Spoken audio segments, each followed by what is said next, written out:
Welcome to Origin Stories. I'm RD. I'm Parrot. We're telling stories behind the digital art revolution. Each week we interview top artists and live stream with the community. Let's go. Today is tomorrow's origin story.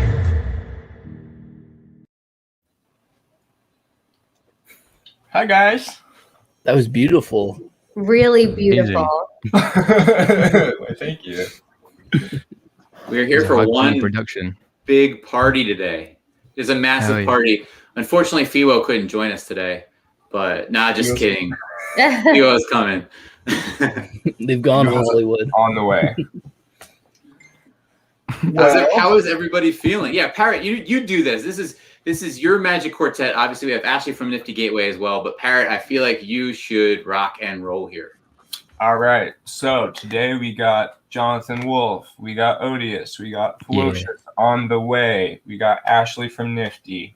And we're here to talk about our new project that we've all been working on together for the past 2 or 2.5 months now. Coming out, dropping on NiftyGateway on March 5th.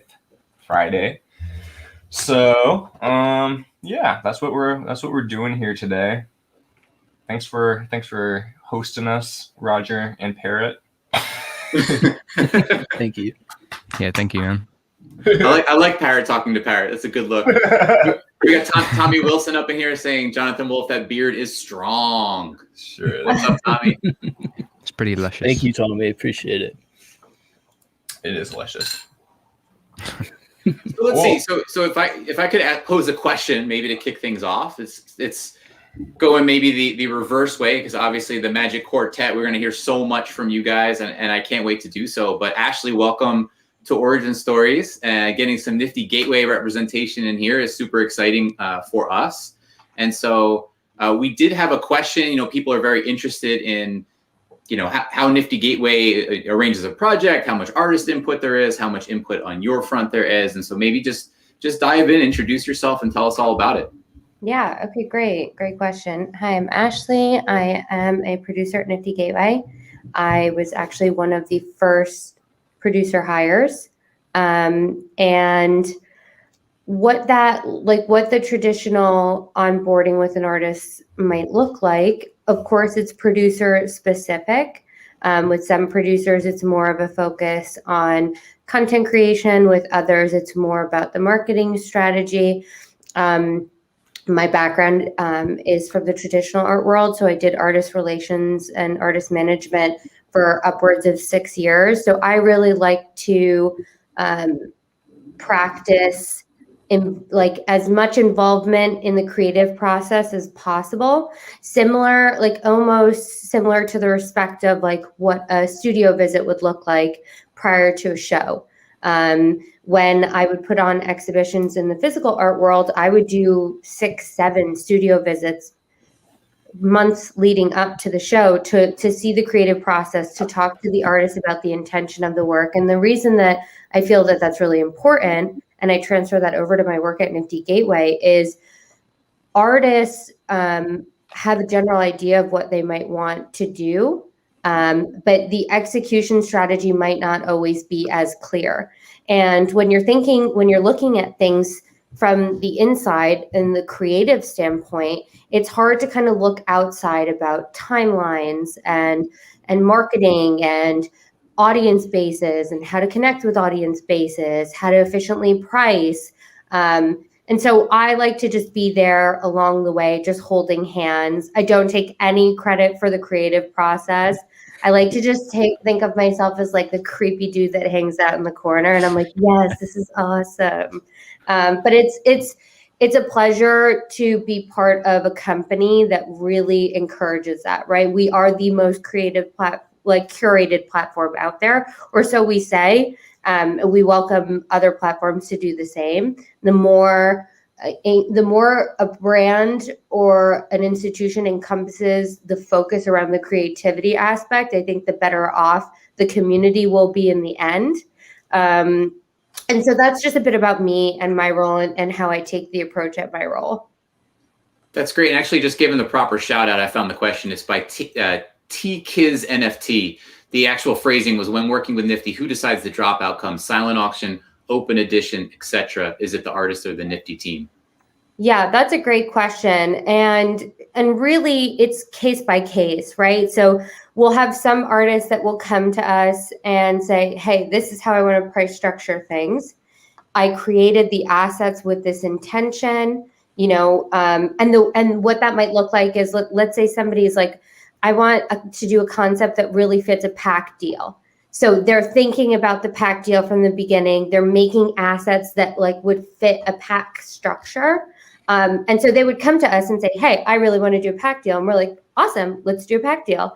And then sometimes we'll have awesome creatives that are just coming to us and they're just like, I don't, you know, what do you guys think? Because like I'm behind this illustrating program several hours of the day. And like the last thing I really want to have to focus on is that, because it will take time away from what I think to be more important is the creative side. And then with that, I'm like, okay, cool. Let's figure out the pricing. So it's case by case. There is no one fits all. We don't have a structure where it's like, we do this and you do that. It's kind of like, let's get in there, let's get weird, let's get creative, and let's just figure it out.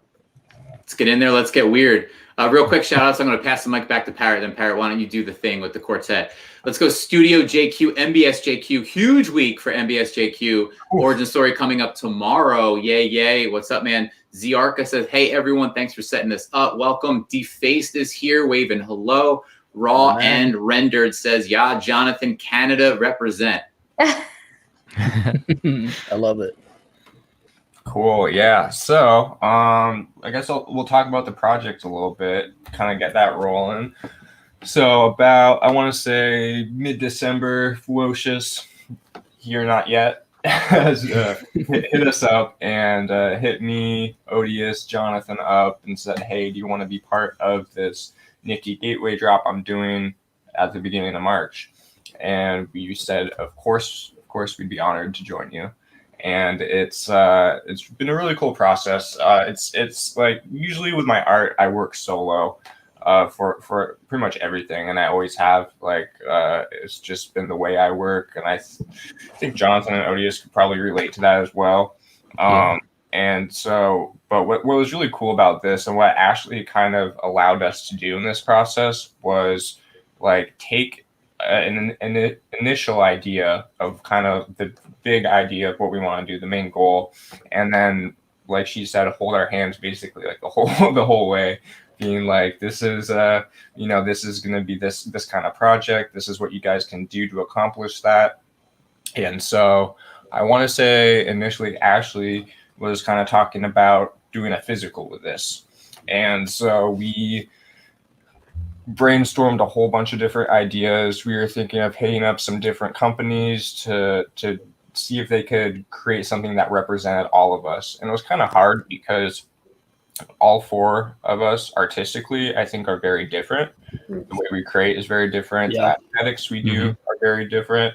So it was interesting finding something that like meshed all of our styles together. Yeah, we probably went through like 4 different figures at least. I remember when we first started working on it, we were on the Discord call and I was watching you guys in Blender or something. And then I was like, that's cool. Like, do you guys have a drawing you're basing it off? And you're like, oh, I'm just making something. So like, it's come a long ways from this like round blob guy to this character that represents all of us. Yeah, I'm really proud of it. Yeah, I mean, and even at first we weren't even gonna make it ourselves. Really, we were looking at some other like pre-made figures and kind of came to the conclusion that wouldn't really represent us artistically, because we would just be painting on someone else's kind of idea, which we didn't like. So we came up with the idea of getting a 3D printer and basically manufacturing this physical from scratch. So that's been really cool too. It's been such a hands-on process. Yeah, I want to just also say. Oh, sorry. No. I was just gonna say, I think like it was such a good problem solve, because I feel like I was trying to help with the problem solving of it. And then we were like, at first, like, let's get a manufacturer involved. And then we're like, wait, this timeline totally does not allow a manufacturer, because how would that even work? And then we're like, all right, we'll have to just settle for using a pre-made structure that everybody creatively inputs on.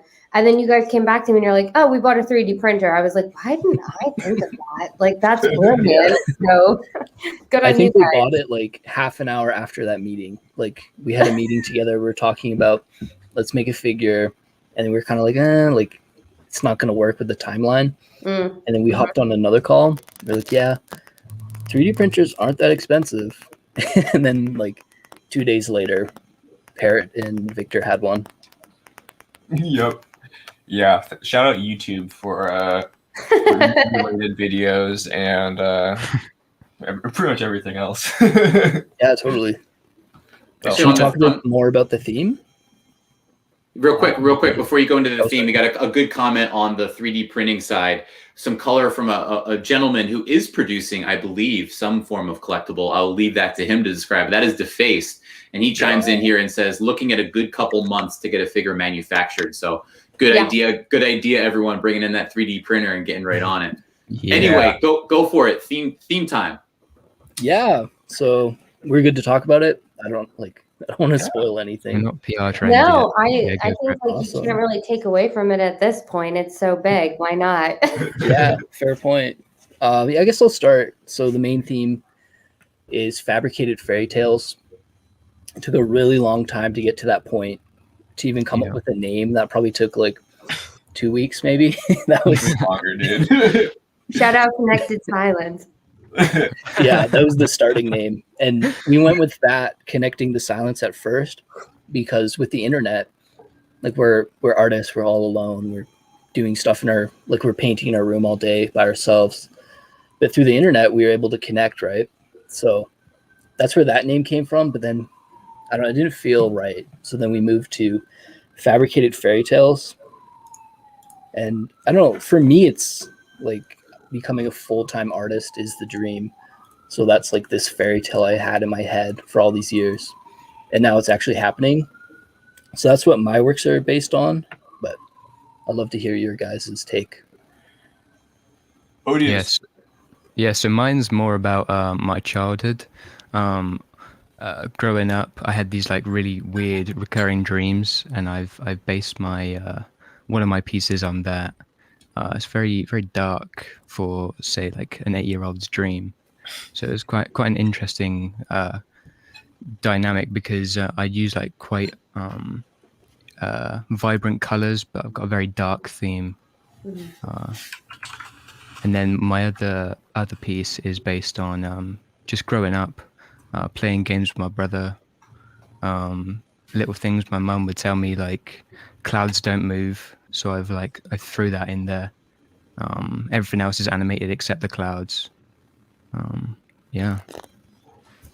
Let's see. Yeah. Were you gonna say something, JW? Oh, sorry. Oh, I thought you were gonna say something. Oh, I guess to like explain my theme a bit better, I got into clay for this project because growing up I always used to use clay as a child, and then I was at the art store a couple, months now, and they had clay on sale. I was like, oh, this would be fun. Like I should try this out. So every piece in my drop has some sort of clay element. Let's see if I can find one. It's a little alligator guy. I don't know where I put it, actually. I have a big container of clay I've been using. It's pretty funny, but yeah, I wanted the actual medium that I use to reflect the message as well. So I figured clay, it's this bright, kind of like synthetic feeling object that I used to use as a kid. So it really relates to the theme, and it's been so much fun. Like I haven't used this in 10 years maybe.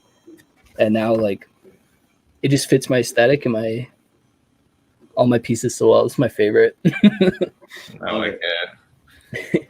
It's crazy though, because it's just this 2-inch long clay frog that I made, but I take a really high quality photo of it and then edit it in Procreate, animate it, and it becomes this whole 3D object. So it's really been super good for my creativity. Yeah. Yeah, it's really cool with your clay, man, because so Alpha League here, one of the things we're doing is a collab all together. That is kind of like the main piece of this thing, and you have some of your clay figures in this like 2D/3D collaborative image that we're doing, and I think that's so cool because it like your style is so free and like organic, and like adding that element to it, I feel like for one just like fits you so perfectly, but two, it's just like a really creative. I don't see people do that, you know. It seems like so original. Like it's such a cool idea to like make something in real life out of clay and then be able to put that into your drawing. Do you can I ask how you do it? Do you take pictures of it and then like, yeah, that's so cool, dude. Yeah, I appreciate it. I don't do that before.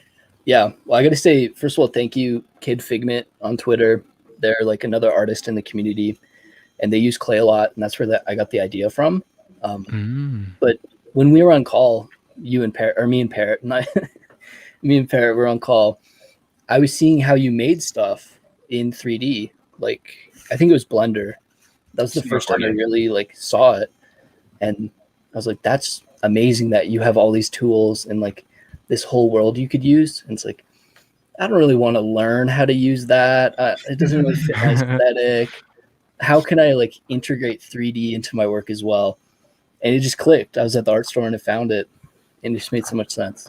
Yeah, so cool. Yeah. It's also cool how Odious and Jonathan, you both kind of are mentioning like this lineage between your practice and something related to childhood. I think that's so nostalgic and like something worth like pointing out that that these things are like enrooted in us at a young age, and like if we choose to express them and like choose to take that path in life, like it's possible. It almost feels like a childlike dream coming true. It's awesome.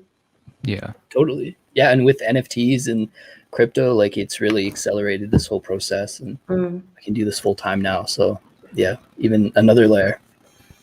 That's incredible too. And Ashley, I like that you went back to the childhood tie, and then to create another contextual layer to the story. I like the collaborative layer. I like that, Jonathan, you were able to look at something, you know, that Parrot was doing over there, and then you drew your own conclusions and found your own way to be inspired by that and bring it to life. Yeah, that's like one of my favorite things about this whole project is just being able to work with other artists. Like it's so foreign to me, but I don't know. It's gonna feel weird not doing it after this drop. Yeah, I was thinking the same. Yeah. We'll have to make this recurring in some sense. You know? Yeah. Totally. Yeah, you know, honestly, like when Fewo had mentioned the group concept, it just like makes so much sense to me, because group shows are very much a thing in the traditional art world, right? But what's different about what we did is that in the traditional world, a group show would be put together by a curator or a gallerist, and it's pieces from an independent artist, and the gallerist or the curator finds the narrative that pulls them together in visual representation. But the narrative in this is collaboration. It's like, how can we make our individual works cohesive and like symbiotic? So that's just something to point out. Like, this takes collaboration to a whole nother level, which is so on brand for the community and the NFT space as a whole. Like, it's awesome.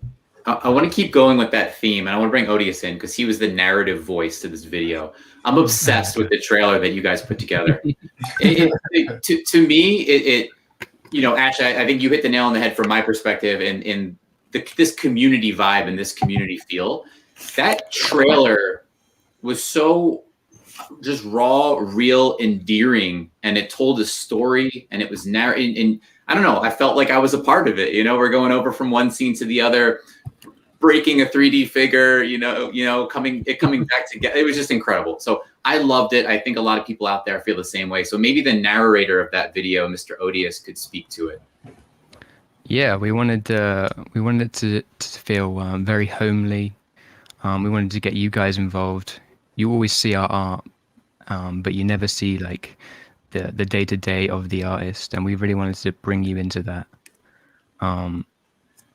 The idea for the narrative, it just sort of come to me. I didn't really know what to do with the clips that I've been recording. So I was just like, I didn't really see a lot of storytelling in this space. So I wrote up a script, and then I just did that in a couple of takes, sent it across to the guys. Fewo was incredibly excited, and I was like, yeah, this is the one. And It was awesome to watch for the first time for me. Just like when you were like at the end, you're like, and lifelong friends. I felt like I just watched a promo for summer camp, and I was like, we're gonna be friends forever. It was awesome. It was super, and that's like, I think what I love the most about this project is just constantly watching you guys like take a suggestion and like elevate it, right? So we're like physical, then it's like maybe manufacture. No, we're getting a 3D printer, elevate it. I was like, how are we going to share this with the community? Like, we need to do this in like the most like high level way because this hasn't been done before. Like the community needs to know that this is different. How are we going to do that? Movie trailer. And by the way, comments are blowing up. People feel the same way. Riley, I second that. RD, Chop a Thriller, that promo video is the best. I've watched it like 1,000 times. So people out there feel the same way. Oh my gosh, we have Fewo. He's in the house. I'm sorry for being late. What's up, everybody? Yo, what's going on, dude? We were just talking about you. Oh my god, you talking trash? Yeah, Yeah, guys, you gotta cut it now that Fewo's here. Sorry. we were just talking about the promo video and like how hyped that got everyone. And us. Yes. Yeah. Yeah. Fewo is the editing king when it comes to promo videos. We're more organized. We're sitting here. It was 3 in the morning, and I was like, "I'm so tired. I don't know how to make a story." And something that's cool about Nathaniel Paratism is that he makes music, and it's telling a story by looking at like a timeline, like the sequencing. So he was like, "Oh, got it, bro. Look, you move it here." And he was like, "I don't know how to do it with my hands. You know how. I'll tell you though." And so then I was like, "Okay, wait, where do I put it?" And he was like, "Put it right there." And then I just moved it around and we made this beautiful video, which makes me happy. And as we're recording, I was like, "Bro, when we're like 50, we'll watch this and be like, wow, we were so silly." We were cracking up the whole time making that video, honestly. It was a fun process. And that came through. Like Parrot, I think my personal favorite moment of that trailer was when the figure broke and just seeing your face react to that. I liked when you were eating the salad or something in the beginning. Yeah. Epic bite. Epic first bite. We were cracking up so hard at that. We like accidentally like paused some of the footage right when I was like the giant bite. We're like, okay, that has to go in the video. I'm so happy with it. Yeah, it like shows like our meetings, like that's it. I felt like it captured like what it really was like. Like we laughed in almost every like meetup that we had, which for the people who are listening who want to know what that process looked like, we did bi-weekly meetups for like, I don't know, what was the timeline before? Since mid-December, I want to say. Yeah. And we scheduled these reoccurring bi-weekly catch-ups, and we would stay on for like well over an hour. We would laugh, talk about concepts, see what the development was, and just I would constantly drop my jaw. It was a blast. I feel like so pleased with the outcome. I can't wait for the community to see the finalized assets. Yeah. Yep. So two perspectives. We're going back, and Jonathan spoke to some motivations behind his art. Odious, same thing. Fewo, Parrot, two that we have not heard from yet. So maybe we could get some takes on what went into your art for the collaboration. Fewo. I'll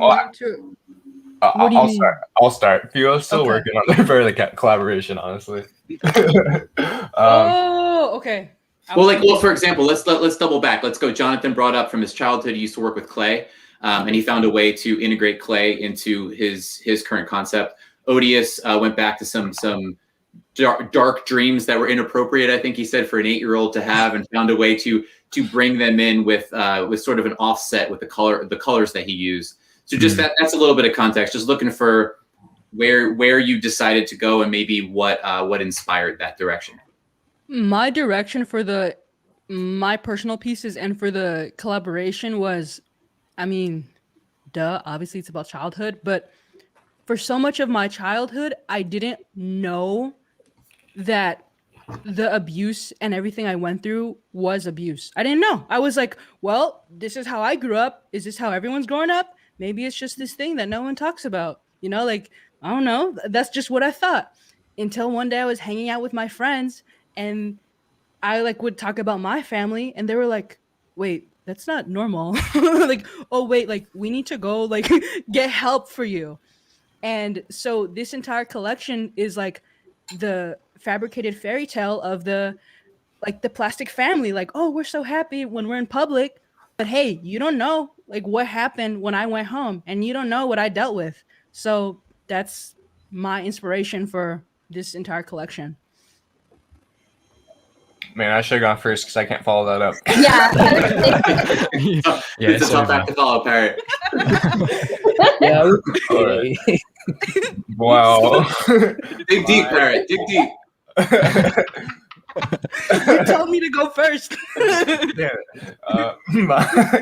My inspiration. So first of all, we had to find a theme here that we could all relate to. Something that, at first Ashley said the first kind of theme we came up with was connecting the silence, which we ditched because we felt like that was a little bit too dark of a title for a lot of our styles. But the initial idea was we're through the internet, through social media, through this space that we're all occupying right now, connecting this bridge between digital artists and traditional art, and through space and time and all this stuff to each other. So that was kind of the initial thing that got the ball rolling, and we eventually wanted to change it to something. So Fewo and I were brainstorming, watching some old cartoons on YouTube together, and came up with this idea of fabricated fairy tales, which I felt kind of you can take that a lot of different ways. I feel like it represents all of our art in a certain way. And we wanted it to relate to childhood and kind of the dreams you have growing up, and the myths and logos that you hear about the world, about yourself, and the stories that you tell yourself, your family tells you, society tells you. And even just on a literal level, the fairy tales that you hear when you're a kid, you grow up and you realize that they're actually really dark stories from a while ago that are watered down into children's stories. And we thought that kind of represents life itself in a way. And growing up in this world is that so many people are sheltered, and growing up is this process of learning about the world and becoming unsheltered. So personally, for my art, I wanted to encapsulate some of those feelings and stuff about me growing up. And I grew up in nature a lot, and so a lot of my work incorporates nature, and a lot of my work is nature versus sci-fi, or this organic versus machine and man-made. So a lot of my work for this collab is also along those lines. I think Jonathan also has that similarity in the sense of this very organic versus man-made kind of theme in a lot of his works. You can expand that if you want, Jonathan, but that was something that I felt bridged us all together here. Yeah, no, I would agree with that for sure. That's been a big focus of my work.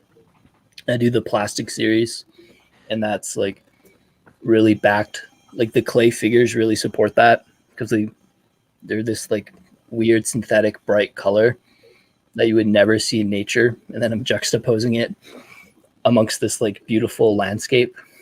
Yeah, it works really well with the collab. feel like There's this is that a narrative again. good. Gosh. I was just gonna say it's the childhood narrative where it's like this runs so deep, and I think that if people are gonna take anything away from this podcast, is like this is coming from everybody's experience of their entire lives. Like this is a deep project. This is like Totally. tapping into something really internal, and by supporting this and showing up on March 5th, it's like you're paying homage to that. So I just want to say that. Yeah, and real quick, I just want to go back to what you said about coming up with the name. I remember that day, and it was like, I don't know, maybe 3 a.m. my time, and you guys call me, and you're like, JW, we need to talk right now. Like, something's up. And then we probably talked for, like, it was probably 5 by the time I got off and went to bed. And we, like, figured out, like, why we didn't like the other name or the theme. And then after a while, like, we had to break it to Odious, so we were a little nervous. But the 3 of us in that call, we were, like, at the end of it, we, like, came up with a theme that we all loved, and it just fits so much better. So I think, like, all of us can say that, like, this theme, like, I have no issues with it. Like, I love it. Like, it just works so well. And I'm glad you guys woke me up. I know you were like falling asleep on the call. We're like, JW. It's the beauty of the collaboration. So, question for artists. Question for all the artists. By the way, real quick, just shout the community out. Justin WS11 says, "Hey, what's going on?" Tourist 27, the talent and creativity on screen right now. Damn. DeFace says the project feels like musicians putting an album together and never cold, but Icy says, I can't wait to join you all. Appreciate everybody. And to throw a good question out from somebody else supporting the show, Freight Train says this, and Fewo, we're going to you first, so be ready. Although you are all on a rocket ship right now, I'm sure you're also feeling some kind of quote unquote new normal with the success. How is that manifesting itself in your current or upcoming projects? And is your approach changing with that popularity and success? Oh. I will say, yes, a lot has changed on my approach, just my mindset, everything. I think when I got into the NFT space and just everything, I was 17 years old. I wanted to move out, and I was stuck in this household that I hated. It was so toxic. And I was like, okay, like I need enough money to save up, and like I'm just trying really hard right now, and I want to move, and I'll do anything. Like I just don't want to be here. And then I moved, and I had my January 1st drop, and it changed my life, and like everything changed. And I saw that, whoa, like y'all didn't just see me for a little bit, like y'all see me now, and y'all want to keep seeing me, like y'all care about me. So everything changed. And with the Valentine's Day drop, yeah, that was crazy. Like 3rd drop to make $1 million, like what? And now everything's crazy, and I'm just taking these steps back where I'm like, okay, how can I be here for this space? I'm 18 years old right now, and the space is so early. I don't want to just be like an artist that like capitalizes or whatever. Like I want to grow up with this space. I want to live my life with this space and nurture it as much as I can and be here and make these projects where it's like I can take my time and pour my heart out and really decompress what's been happening. And so, yeah, my approach has changed. I just want to really like step back and be like, okay, what's the right move? I don't want to just be like, let's go.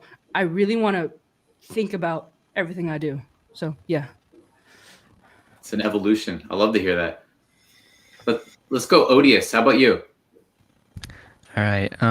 Yeah, I definitely say it's changed my mindset. I used to just I basically back in June of last year is when I just started the ODS brand, right?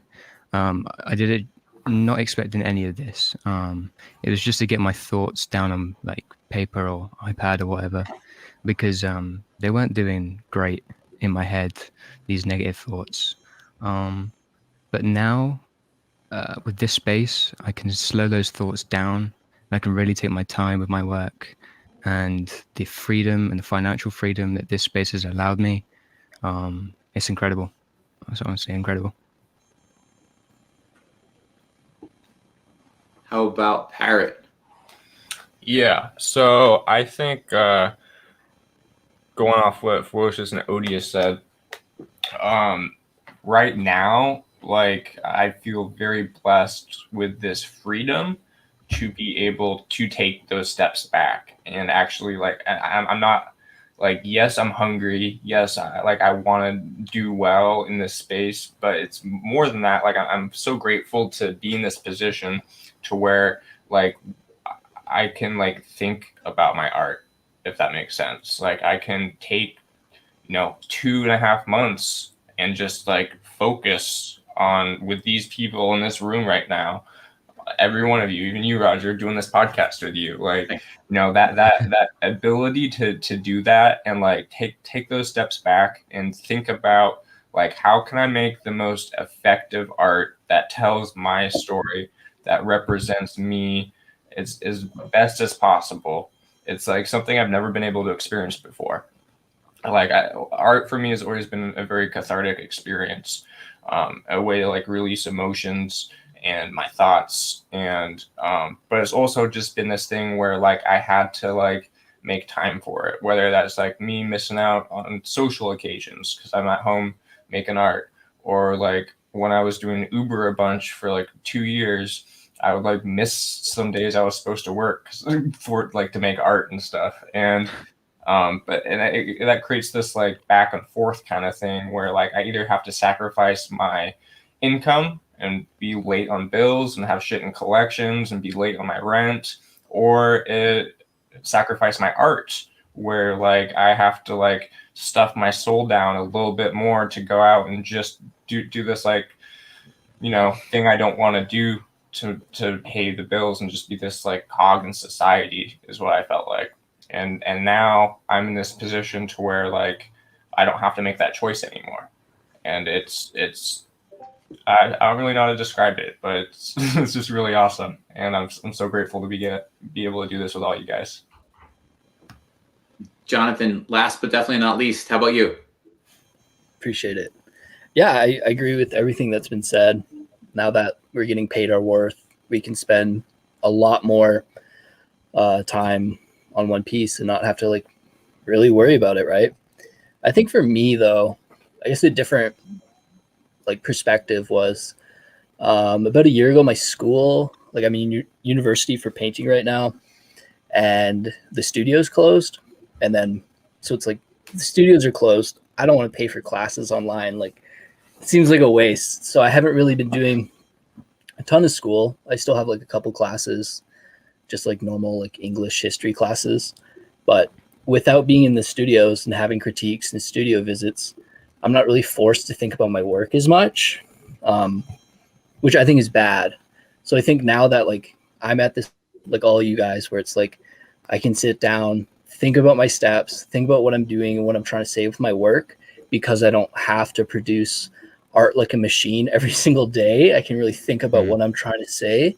I think that's been the biggest thing for me, for sure. Yeah. Yeah, I think we're going to see some of the best art of like our generation come out of this NFT wave.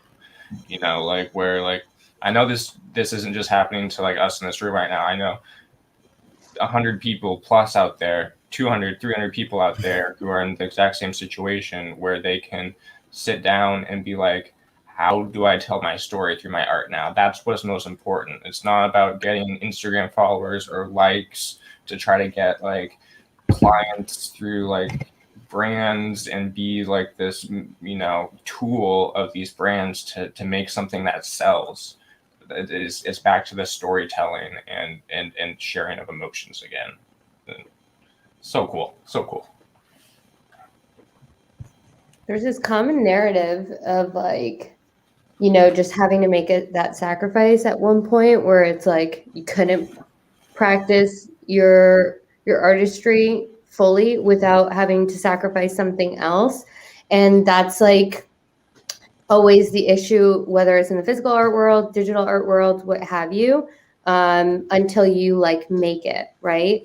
And I think it's just like as everybody's talking, I'm like thinking about it. It's like, wow. And I don't know if anybody's listening that has ever thought about this either, but we should be kind of rallying together to kind of get like a little art fund going for those who just like don't have the ability to purchase a program or, you know, get to, you know, most of the stuff you can figure out online, but you know, some of the softwares, you know, they cost money, and not everybody has those basic abilities. So if somebody's listening and they want to take that on, I'm happy to help in any way. I think that's like, I'm just hearing you guys talk and I'm like, this is such an issue in the community. Like we need to be addressing it.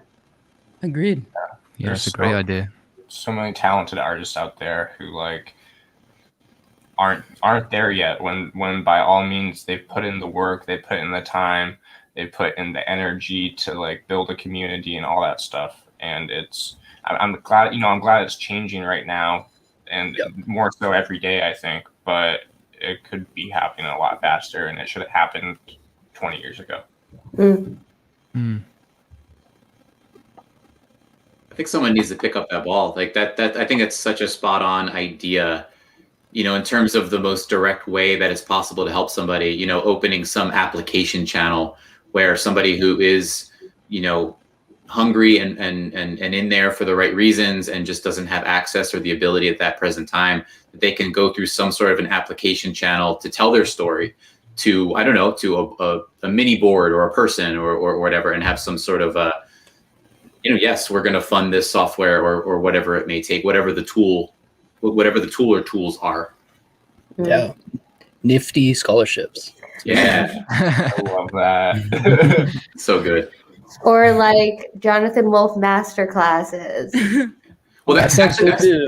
That's another really good idea. It's, you know, another way to take it. You have this, the angle for the tools themselves, and you also have a bunch of fabulous artists like yourself coming together behind closed doors, maybe like as part of a collaborative project, then take a couple hours together to walk through some educational content, and you kind of wall that off. You don't give it out to maybe everybody, but maybe you say, hey, tell us your story, submit your story. And if it resonates, right. And if it resonates, then it's here you go. Here it's open access to these several hours that we spent together to educate, to help, to nudge you maybe to that next level. Yeah, that's a great idea. The barrier entry is still so high with crypto art right now, whether it's from like technological level of people needing still for the most part to understand how to set up a MetaMask, what Ethereum is, all this stuff, which is, I think, something that everyone should learn to a certain extent, because it's just a really, really cool thing and a really cool technology. But I understand that like it puts so many people off at first. Like you have to have someone that thinks long term and thinks about like, okay, like if I learn this, how is this going to benefit me? And a lot of people are working 9 to 5s. They have kids. They're not in a position to sit down for 3 hours and like learn this new thing on a chance. So I think there needs to be some form of education on that, or some way around that. And then also, as DeFi Studio says in the comments, gas fees. Like it cost me $90 to mint some art the other day, $90 to accept that. And not everyone's selling at super high prices where they can afford that. And that's another huge barrier of entry. Like I feel like there should be some kind of like Milk Nieces mint fund where like people can apply and have their gas fees covered. You know, an idea there. I think that a lot of collectors out there in the right scenarios would be very open to helping, you know, but, and that takes some nuance. It takes a little bit of thought as to how best to approach that. But speaking as someone who does collect art, I would have no issues if I knew it was someone who was maybe coming up, maybe that was a big deal, you know, and gas was high. I would see no issue with chipping in and outright just fronting the gas fees for that piece. So take some nuances to how best to execute it and present that. But I think there really is something there. Something to think about. We have a lot of projects and ventures just launched today. Yeah, that's what always happens. Yeah. Let's do some shout outs real quick. Let's go. We have Han in here giving a heart. What's going on? We have Melanie McLean saying, wow, I love Fewo's openness with that answer. Going back to your deep one a little bit ago, we have Deface, the incubator setup. Pirate, you mentioned that. Rusted Pixel says, really like that idea. Interesting. Melanie, the Mint Fund. We have Metageist in here saying 100% with you all now. I can sit and breathe now. I'm focusing on bringing talented friends in. We have Victor Mascara sending hearts. We have Star Westerner says art needs to form its own blockchain. ETH is not meant for it. Let's go to a question. So we have so many. I apologize to everybody if we can't get to your question. There are a lot today. Thank you, everybody, for coming out. I think it's a testament to these 4 artists and Ashley as on screen today as part of this party. So it's a testament to those people involved. Let's go to Ashley from Taurus 27. Random question. Can Ashley give her perspective on the traditional art market, keeping their minds open to NFTs, and her perspective on Beeple's Christie drop? Okay, cool. Yeah. I mean, there's been a lot of talk about this within the last 48 hours, like, and rightfully so. For me, the traditional art market does a lot of things right and then a lot of things wrong. And where I see that things are being done wrong, we rectify that here in, the digital art NFT space. The traditional art market is, institutions and galleries do use their position to help propel an artist forward. But in exchange, a traditional gallery split is 50-50. So at what cost, right? And then to that point as well, you get locked into a 3 to 5 year contract for most of that time. So you no longer get that flexibility of being, a freelancer or jumping into projects. Like, one of the coolest things I love about my job is that, and it's probably happened with some of the artists, that I've said, it's like, get on to other platforms, get your work out there, use OpenSea, I have no quorums, and NiftyGateway would have no quorums with me promoting that because it's a non-compete really. Whereas in the traditional art world, things are a bit more like closed off in that way. It's like one gallery is always in competition with another. You don't cross over. If you're in the same state, you can't be represented by another gallery in the same state for the most part. Of course, there's exceptions to every rule. And then, the NFT space just gives you that artist that flexibility. We were in these preliminary calls and conversations, we had talked about, other projects that were being done on different platforms, and it was no issue at all. We even had some really nice laughs about it. And that's the truth. It's like, this is a supportive community, even at a institutional level, which is really, really cool. And I see that that's not very much the case in the traditional art world. And I hope that they can look at our model and try to open their minds and their hearts up to artists in that community, right? And then regarding the Beeple Christie's thing, I think it's great. It's just going to push us forward. The people who are genuinely in this, they're going to succeed, and they are. I'm not afraid of that, right? I don't care how many people come in and what their intentions are, if it's a cash grab or if it's a big brand. The community just won't allow for it long term. Like, they could pop in, swim around for a bit, but it's like the cool kids club will always be the cool kids club in the NFT space. And when I say cool kids, I'm gonna clarify. It's the people who put in the energy and the effort to be raw and authentic and practice their artistry for others and for themselves, not for financial gain. And that's it. That's my opinion. We're gonna clip that out. That's gonna. It's like a highlight reel clip right there. Yeah. That was beautiful. Yeah, that was brilliant. Yeah, I've never been in a space like this before in the art world or music world where authenticity and like just being yourself is rewarded on such a high level. It's so cool because that in society that just doesn't happen that much, especially with social media and influencers and like all this noise happening out there and all these like fakeness, like where it's just like this is like the inverse of that in this community, and it's the coolest place to grow, I think. Yeah, it's so healthy. When I joined, I'm like, dang, I don't know how to use this program, or I want to get VR. And everyone is just like, okay, here's what you do. And they like explain it. And everyone is so sweet and buying each other's art, helping each other, telling their collectors, hey, this is my buddy. And I trust their work ethic.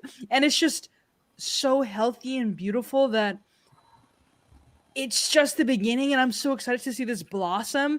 And we're all getting our bearings like, whoa, finding new technology. Oh, I can afford a better computer now.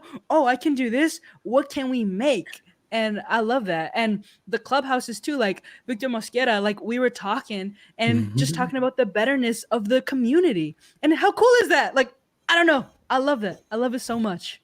Yeah. I mean, coming from a painting background, I had a group of buddies on Instagram and we'd comment on our photos and whatnot, but we barely talked, and like we would just support each other a little bit. But with like NFTs, it's like so active on Twitter and like Clubhouse. And even then it's like, it's way more than just retweeting and liking each other's work. Like I talk to so many people every single day. It's such a great change. So many Yeah, new the friends. space allows. Yeah, go ahead. I said so many new friends. Yeah. The space allows everyone to be themselves, you know. You're no longer working on your client's story. You're working on your own story. And people can buy into that. And it's crazy. To tie another thought, like cheers to all of that. And I think Parrot, we're aligned in this. It's as this thing blows up, which I think we've all seen the past, 4 to 6 days, just how dramatic it's been. And I imagine there's a lot more twists and turns around the corner, right? But as things change, I think the goal is that there are these pockets of specialness, let's call it, right? And I think Parrot, you and I are aligned. We want to make origin stories one of those pockets of specialness. It's almost like protecting that feeling, right? That feeling that we all have right now. There will be a day that comes where we see bad actors and what was that person here for? It's just inevitable, and I would just suggest it's like head in the game. The Cool Kids Club, like you said, will always persist. And I think it's these types of pockets that we can create to always retain that to some extent, no matter where this whole rocket ship goes. Yeah, I think that's going to be really important as the year moves on and the influx of people come into this space is to continue that sense of community and really focus on that, because that's what makes this special is the community. It's not, the blockchain is super tight, the art super, super tight, but that stuff is independent almost of the community. And it's the merging of the two coming together and the people involved and the hard work and trust we all have in each other. That really is what makes this magical, I think. A real fairy tale, not even fabricated. Yeah, this is a real one. Yep. Here's a question for everybody. The preposterous past 4 to 6 days that have just passed in the general digital art space.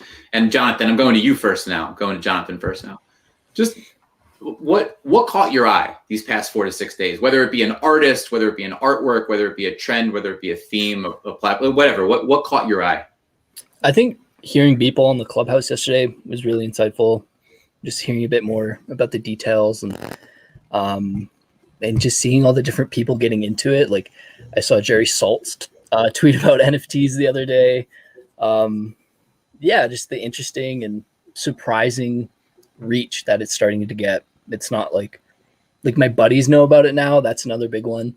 I've gotten a lot of DMs from people from high school where they're like curious about what I'm doing now. They don't think I'm crazy anymore. So that's probably the biggest thing for sure. Fewo? I'm still in high school, so Forgot about that. I'm getting all these DMs of being like, today in class we talked about you,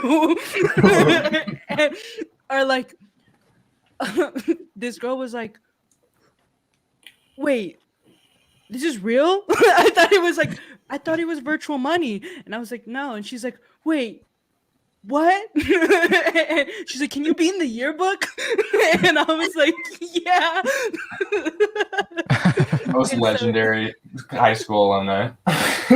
True. So, yeah, that's been crazy that in class, like they're talking about me and that these kids know what it is, and they don't understand it, but I'm talking to my friends and I'm talking to them about wearables and the metaverse, and they're like, whoa, like you can do that. So that's really awesome.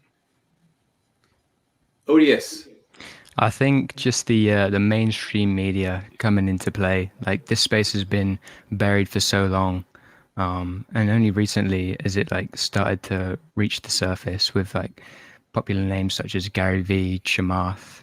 You know, that's just crazy to me that this is like this is now. Like it starts now. And Parrot, you and I were talking about a Gary Vee quote where he said essentially this reminds him of social media, right? This reminds him of social media kicking off and garnering a ton of attention. And if it comes even close to that, I mean, imagine the implications. Yeah, it's honestly validating, dude. Like, because it feels like so long ago, but it was like just like early mid 2020 when I discovered this personally, and I became, as soon as like I heard about it, got educated about it, I was like, oh, this is the thing. Like I immediately became so bullish on it when I discovered what it all was before there was any like proof of work or whatever of what we're seeing right now and the rewards and the attention that it's garnering. And so it's validating knowing that like I saw that and I was like, this is going to be huge. I can just tell me shouting on Twitter, like NFTs are the future and like to like 20 people. And then like, I never thought this would happen so fast though. And seeing these people who like Mark Cuban, I remember being in middle school and watching Shark Tank with my mom. Like, and now he's talking about NFTs. And same with Gary Vee. I remember being in high school and like those videos that he would put out would motivate me so much. And seeing him just like talking about how it excites him to the level that like social media excited him when he first joined. I'm like, I feel that way too. And it's crazy just seeing this all align. And the rate that it's happening, like a month ago, I didn't think this would happen this fast. 6 months ago, I had no idea what would happen this fast. I thought this was going to take years and years and years to get to this level. But whatever accelerants are in place, whether it's the pandemic, whether it's all sorts of different aspects, it's crazy how fast this is really taking off. I just saw something recently, like within the last couple of days, that really like made me feel really happy about the space. Slime Sunday posted that his fiance was able to quit her job and start working for him full time, and my heart just felt full. And just remembering how not too long ago he sent out a message saying that he was able to propose to his girlfriend because of the NFT space, and like those are my takeaways. Like they feel really heartwarming and they're rich. I think you said that it still would have happened, but she wouldn't have had as good a ring. That was good. And I feel like you're jamming out there. Vicioso Edgar, I believe that's DJ Fathead. He said, yes, finally made it to one. Hi, all. Love you all. Best community ever. And it's just begun. Shout out, DJ Fathead. Hell yeah. Let's go. Shout out indeed. Shout out. Parrot, I love what you said about validating. I've only been in this space for about, I think, only 6 months now. So, like, not as crazy as everyone else. But, like, the people who've been doing this for a couple of years, like, I have, like, so much respect for, because I got in at it, like, kind of early, but it was going really good. But, like, people, like, 2 to 3 years ago, like, Coldy, when it, like, first started, like, huge respect to those people for sticking around, and I'm sure they feel validated now, you know? Yeah. Yeah, the OGs who were like really shouting this out to 20 people, like maybe less. Yeah, you know, yeah. for Big respect to them. 2 or 3 years before anything happened, man. That's foresight. That's dedication, and yeah, and you know they're reaping the benefits now, so they really should be. And it's awesome to see, you know, these humongous sales, like from the collectors going and recognizing that, and not just going on the hype of who's like the new hot artist coming in this space. They like look up to these OGs and understand that they're the ones who like made artist royalties a thing, which is such a huge staple in this right now. The fact that like someone can do a sale and then I get 10% or you get 10% back on that, like that's residual income. And that's been such a huge reoccurring problem in the creative space, whether it's music or art, for so long, is like people taking the hard work of an artist and profiting off of it, and the artist just getting left in the dust. And so I have so much respect to all the OGs who like made this a thing. It's really awesome. Who else can we think of? So Coldy, a lot of money, is an OG in the space. Yep. Xcopy. Yeah, Xcopy. He just wasn't that like the biggest sale on or secondary? I can't remember. He sold something yesterday and it went crazy, and that's a really good point too. It's like collectors see the value in those people. It's not like some rapper comes onto the scene and they go on to that. They like see the OGs and they respect that. So that's like, I'm really glad that people see the value in that still, you know, obviously. Yeah, it's special. The collector base that's like here right now, I have so much respect for as well, because it's so, I feel like it's so easy to take advantage of artists, starving artists, hungry artists. The fact that we don't see that happen that much is like so huge. Like, I hope people understand how big that is. Mm-hmm. Yeah. Seriously, shout out to all the whales and small collectors and anybody who shows up and supports. Like, really, the community would not move forward without them. And I think it's cool that you guys are mentioning it, because it's like such a important part of the ecosystem of it all. And like the culture behind the collecting really influences the art and the community. And so like if this buyer base wasn't what it is, you know, who's to say what the community would be like as a whole? So like shout out to everybody who supports. Yeah. Colborne Museum of Crypto Art, Metapurse, Motor Rats. I could go on for days, I feel like. But it's a super symbiotic relationship, and they're just as much part of the community as the artists. And I don't know, Ashley, what's that like in the traditional art world? I don't have that much experience, but what's that relationship like? I mean, in a lot of respects, you have some really, really beautiful collectors, right? You have those people who show up and buy out a majority of your body of work so they could be like the majority shareholder or the biggest Northeastern collector of your work. And so there are those people, and I don't want to misrepresent that. But I think we can also just step back and look at the facts as well, is that an artist in the secondary market, in the blue chip market, an artist their work is more appreciated after they pass away. Like, what's up with that? Yeah, I don't like that. You know, versus this community where collectors are DMing on Twitter the artists they're collecting on a day-to-day basis, and still showing up to their dedicated platforms and going to other platforms. And it's like, it's a really beautiful thing. You know, there's a big thing that I dealt with in galleries. It's like people would come into like the galleries I would work at, look at an artist, let us educate them on every benefit about the artist, pitch them on it, and then DM the artist and buy the piece directly from them. And that, you know, my heart was broken, because that's right. The artist should be the one who gets it.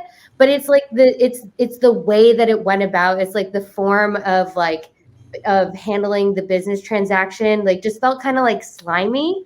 Like versus here, it's like we condone it and we support it. We're like, connect with your collectors, DM them, tell them this drop is happening, tell them we love them and to come. So it's like night and day, honestly, in my opinion. Yeah, it's so cool. We got NiftyGateway in the comments saying, don't forget to follow NiftyGateway on Twitter. Shout out to Val, our social media director. Yeah. And go follow today Odious. Go follow Jonathan Wolf. Go follow Parrotism. Go follow Fewocious. And shout out Card Runner 25. Let's go. You all rock. You rock, Card Runner 25. Yeah. Let's go. So March 5th, huh? That's the March day. 5th. Big day. What day of the week? What day of the week? It's a Friday. The Friday. It's a good day. It's a good day. Yeah, it's a good It's gonna be day. a party. They're my Spidey fingers. Like Spidey Yeah. It's Friday, gonna be March 5th. This Yep. intense collaboration. By the way, if anyone hasn't seen that trailer, can we get maybe like maybe like the four of you could post that trailer up again, Yeah, right on the let's heels of this. Because I just feel like that's the place to start. Like if anyone's tuning in, maybe on the strength of a person, like any one of you, like a follower, or someone who's like maybe someone who's not involved in anything like that. Maybe someone who follows the Nifty Gateway channel on Twitter, and they're like, "Hey, what's going on? There's a drop March 5th. Check out this trailer. It is the place to start." Yeah, and there will be more to come. More Yeah. trailers are coming. Oh yeah. We try to be pretty vague and not show too much on the first trailer. We just wanted to show the work that's been put in and the friendships that have been formed. Really, like we're trying to tell the behind the scenes story. Really, like how much thought, how much planning, how much like laughter and joy that we all got out of this process, and that's really like what we wanted to convey with that first trailer. And there's obviously much more to reveal, like what exactly the physicals are, what the final product is, the process of us finding the right packaging for those products, like all this different stuff, our individual assets that we're doing, our collab that we're doing, like there's a lot. Oh my God, the collab.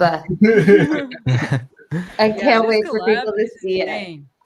Yeah, honestly, the collab's going really well, and I think we're all a little bit nervous at first. Like, how are all of our styles gonna fit together on a collaboratory piece because they're so different? I do mostly 3D stuff. Jonathan does like very organic doodle style drawings and clay.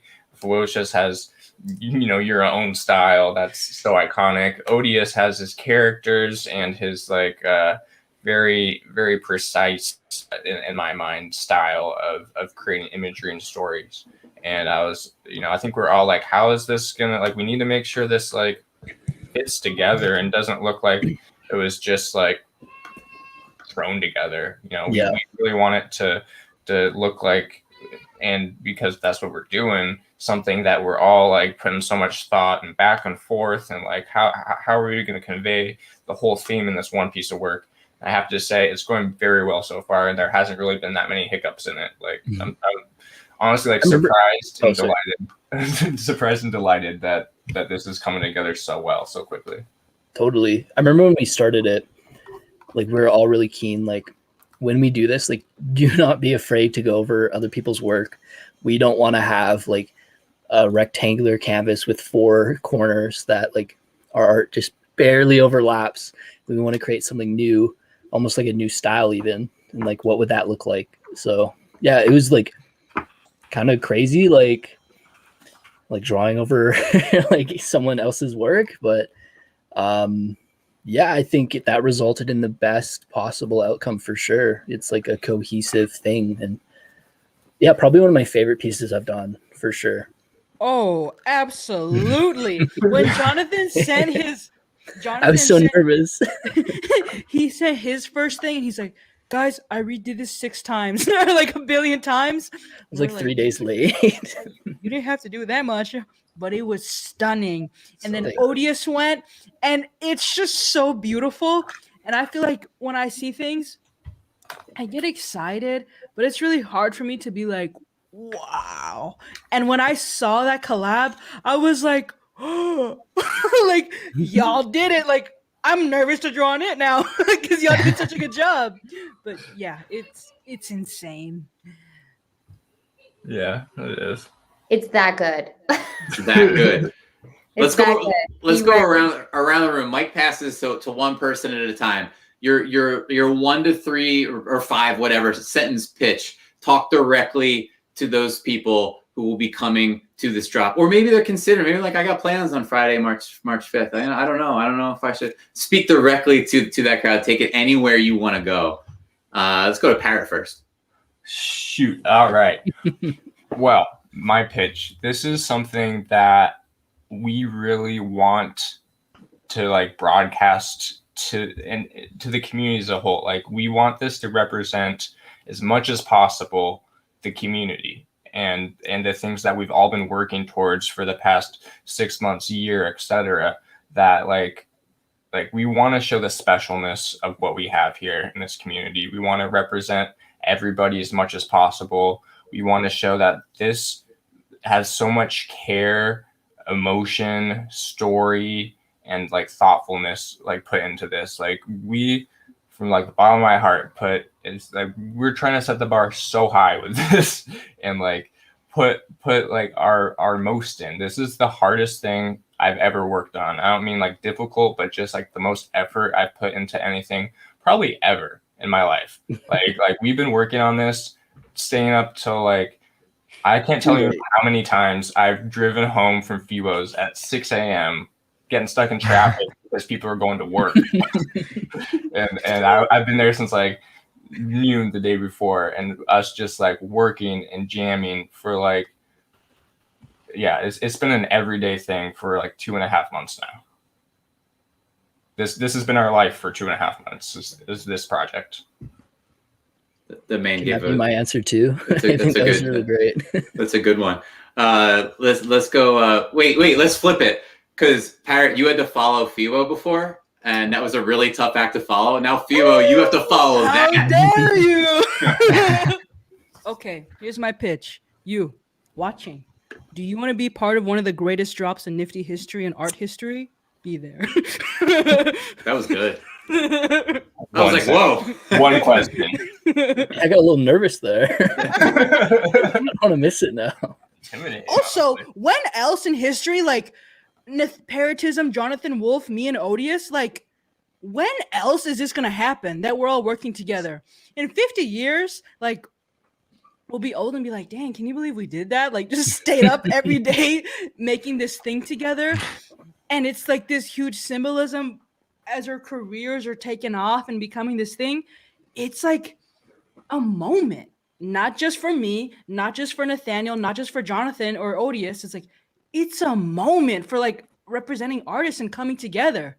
So do you want to be part of that moment or not? Do you know who wants to be part of that moment? Victor Mascara said you should screenshot and clip it and tokenize it, and he'd pay 10 ETH for it right away. So I think he is bullish on the collection of insane talent on this stream screen.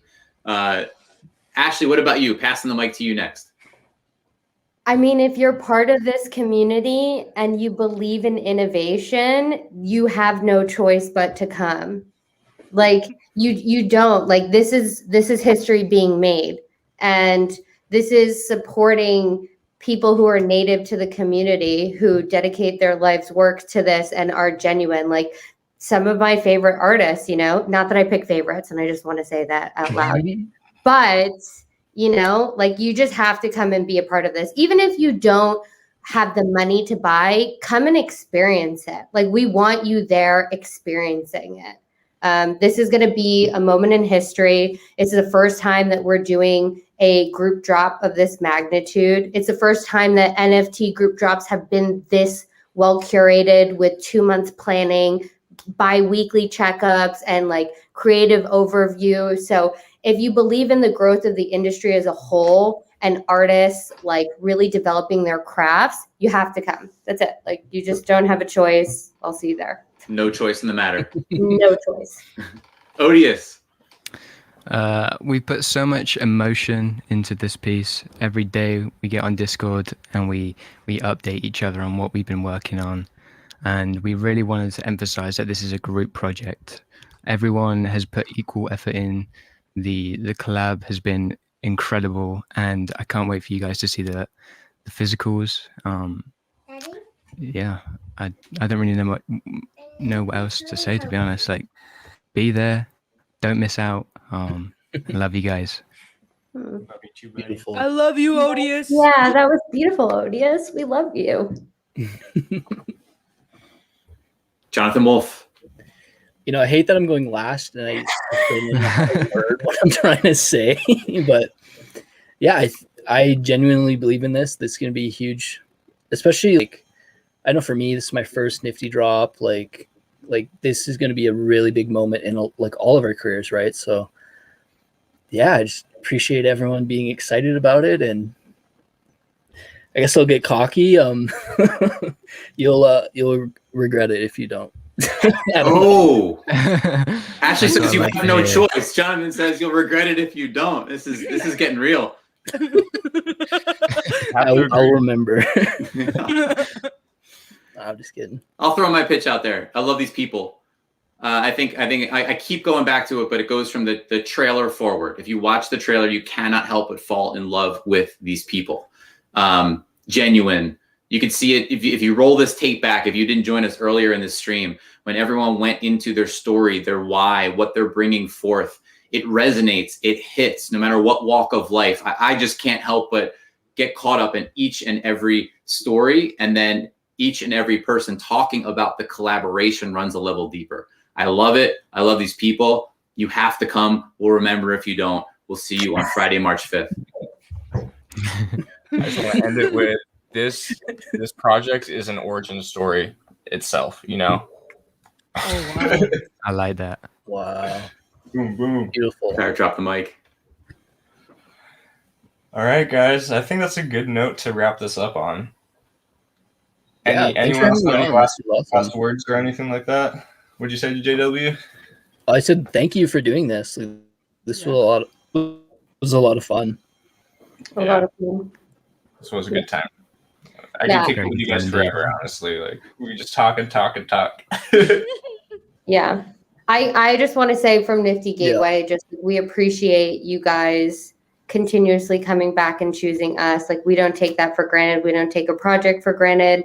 We know where we are in the community, and we certainly do not, we don't for one moment forget how important it is to just like always throw it back to the artist. So like, thank you for involving me in this. It's been an absolute pleasure. Like it is like a lifelong friendship kind of thing. We all went to summer camp together for like the last 2 months. And I just can't wait to see the community come and show up for you guys on the 5th. Yeah. Thank you so much, Ashley, for all that you do. I don't think this would be half as cool if it wasn't you that was involved in this. And you really played a really huge role, honestly. Yeah, I agree. Absolutely. Yeah. We'd still be on the name. Oh my God, yeah. We're so unorganized. Anyway, let's not get into that. But we don't need to, let's not air out the No, dirty. it's for a reason. Cut the tape. All right. And thank you to the audience, everyone that tuned in today. I feel like every week the chat just blows up a little bit every more, and we love seeing it, and we love talking to you, and we're so thankful that you care enough to spend your time and watch this. Like, that's so huge. It feels surreal every time.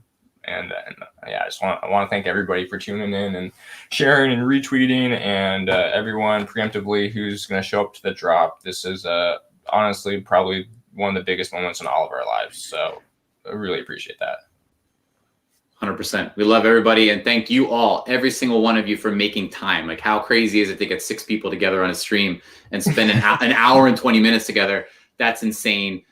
Some of the community has just been in here the entire time too. An hour 20 on a random Thursday. Insane. Sure. Yeah. Really. Should we Thanks do a so much, Nifty guys. out? So everybody puts their hand in like this. This is what we do. My Guys, hand's out. that's not even joking. I promise you, my hand's Oh, out. yes, you better be doing it. And then we Yeah, it's do out, it's out. 3, 2, 1, and then we raise our hands and we go, let's get nifty. Oh my God. Okay. Odious, take the camera. Odious, count us out. Okay. 3, 2, 1.